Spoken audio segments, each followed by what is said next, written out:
น้ำกับไฟถ้าใครกันได้ก็ดีหมากับแมวมาเจอกันสู้กันถูกต่างไม่เคยมีวิธีจะพูดจานกจิ๋วโอ้ลงมาโผล่ทุ่งนกยีบอายีเอียงเทียงกันตลอดเวลาเสือกับสิงก็คงกันขอเป็นเจ้าป่า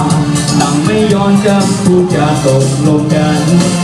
ยังเธอกับฉันอันที่จริงเราก็มีหัวใจให้กันแล้วทำไมเธอกับฉันคอยกัดกันทุกทีเลยไปเธอก็เสือฉันก็สิงอันที่จริงไม่มีอะไร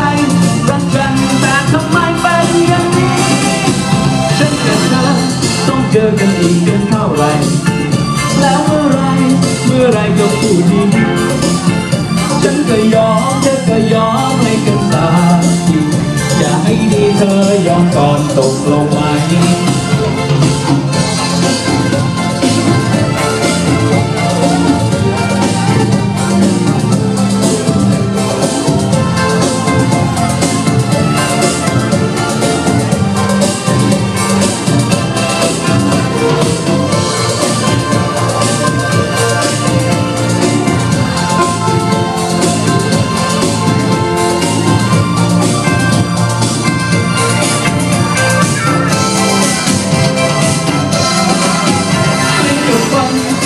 กันที่ไรก็เรื่องใหญ่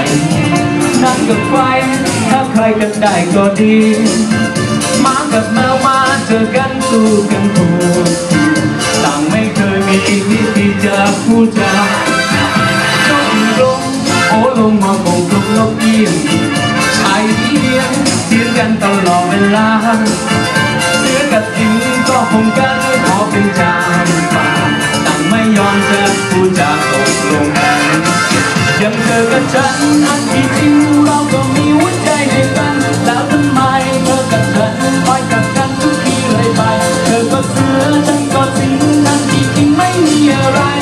รักกันแต่ทำไมเป็นอย่างนี้ฉันกับเธอต้องเจอกันอีกกันเท่าไรแล้วเมื่อไรจะพูดดีๆฉันก็ยอมเธอก็ยอมให้